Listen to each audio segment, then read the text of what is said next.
Hey guys, it's Chyna Kendle Rose. I'm checking in. It's December 18th. I am still up at 12:38 a.m. Always up thinking of a master plan. So tonight I decided to read you guys a chapter of my book called The Scars Beneath Her Smile. You can find it on Amazon or Barnes & Noble. But tonight I'm going to share with you chapter 12, which is called The Two-Faced Joker. Hope you guys enjoy it. I welcome your feedback.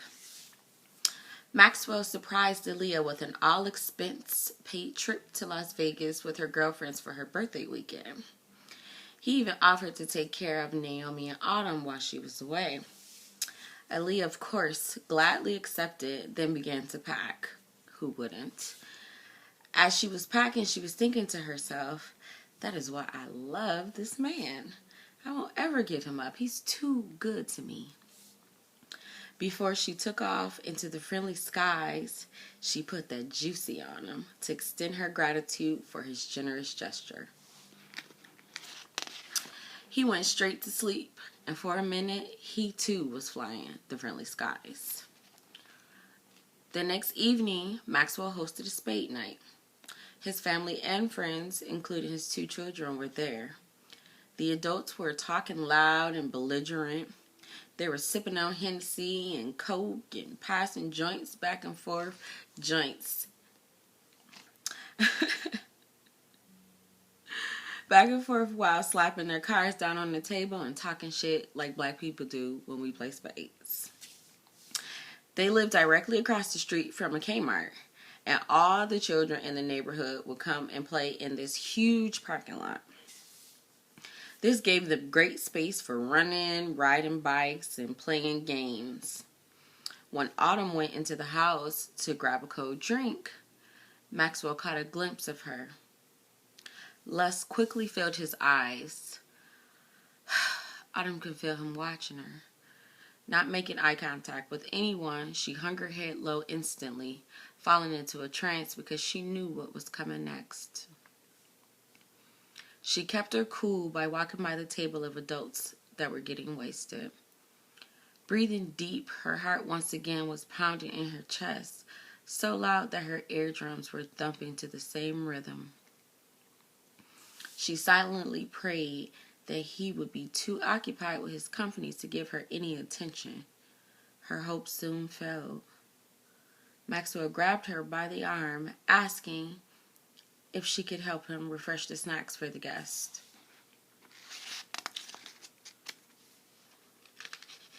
My turning page skills are a mess. Autumn understood that was code for assume the position. With every step she took towards the kitchen, her entire body went numb. Even her ears had tapped out, leaving her walking lifeless. Once they reached the kitchen, Maxwell began yelling, "This bathroom is a mess and we have guests over. Do you want them to think we're dirty people?" That was a cover-up for whomever was watching as he pushed her into the bathroom. He closed the door quickly and quietly. Looking Maxwell straight in the eyes, Autumn sarcastically said, "I'm sure if they knew what you were doing to me, they would feel that way anyhow." You could see the steam blowing out of his ears, and without a second thought, he backhanded her across the face, and then caught her before her entire body hit the floor. "Oh, you're being disrespectful now. After all I've done for you? You must think you're grown.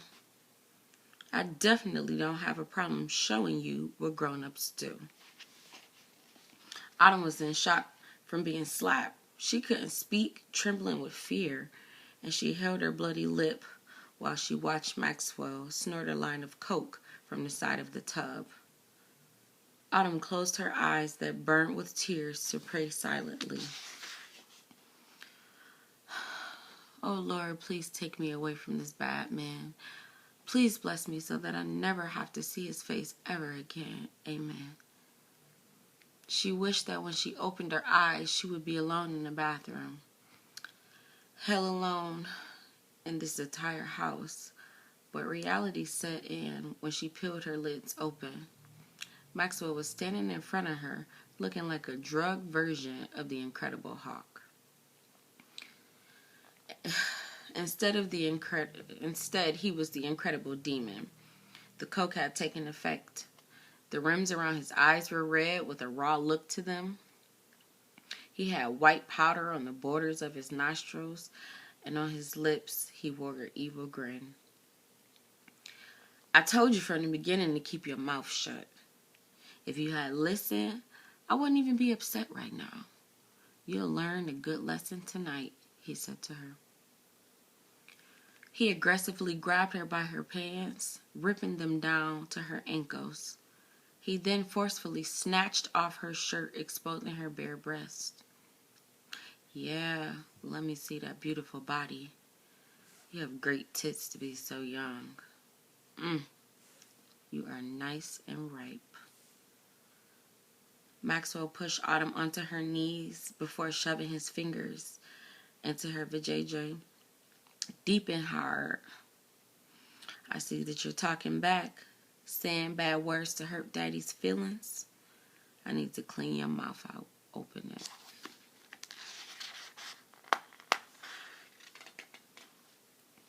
He thrusted his D inside her mouth, bloody lip and all. He demanded her to suck on it like it was her favorite chocolate ice cream pop, which she had completely lost an appetite for. He had placed his hand firmly on the back of her head to make sure that she was taking it as far as it would go into her throat. He threatened that if she gagged, she would have to suck it all over again. Autumn's jaws were cramping and her lips were throbbing from the slap. Finally, the nasty bastard exploded, all in her mouth, demanding her to swallow it. Maxwell didn't see an innocent little girl in front of him. What he saw was his private horror. Autumn strained to keep her composure. She wanted to vomit. She also wanted to bite his dick off and stick it in his mouth. She was tired of being violated. Evil feelings had begun to come over her. She plotted quickly in her mind, thinking of ways to poison Maxwell as she swallowed his demon babies. He walked over to the sink to clean up before heading back out to their guests, who hadn't even noticed that they were missing. Before Maxwell left the bathroom, he turned to Autumn and said, I'll bet you will remember next time to keep quiet, won't you, sweet pea? Get used to me. I'm here to stay. Before walking out the bathroom, he straightened up his shirt and did a final face check in the mirror. I'm going to ask your mother to marry me. That way, you'll be mine forever. Then he walked out of the door. Autumn sat on the floor, hugging her knees, rocking back and forth, thinking to herself, he wants to marry my mom? What a fucking joke. Then the realization of what he said really hit her. Oh my gosh. I know how in love my mom is with this man and his money. This torture will never end, she thought to herself. It was at that moment she felt trapped within the four walls as she sat there crying her eyes out. Autumn had been going through this well over a year now, and Aaliyah, her mother, still hadn't suspected a thing because she was too busy shopping, getting her hair and nails done, and traveling to see that her daughter was dying internally right before her eyes. Autumn's thoughts channeled to her father. Where's my dad when I need him? She stood to her feet and stared at the mirror. She no longer recognized the girl she saw. Her eyes were filled with emptiness. She was face to face with a familiar stranger, asking, "Who are you?" Sadly, there was no answer. One thing was for certain. She had mastered wearing a mask to cover the ugliness that consumed her. Autumn washed her face, brushed her teeth, straightened her clothes, and went back to join the crowd. Maxwell had trained her to act as if everything was good. She took a deep breath and walked back through the house, wearing a smile on her face and a scar on her heart as she refreshed the guests' drinks and snacks. That was chapter 12 from The Skies Beneath Her Smile. I hope you guys enjoyed it. Again, I welcome feedback, so let me know what you think. Hopefully it intrigued you.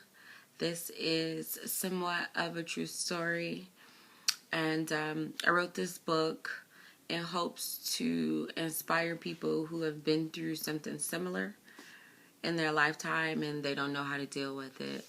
It's not just about the sexual abuse. It's a lot more twisted, tangled stories in here too.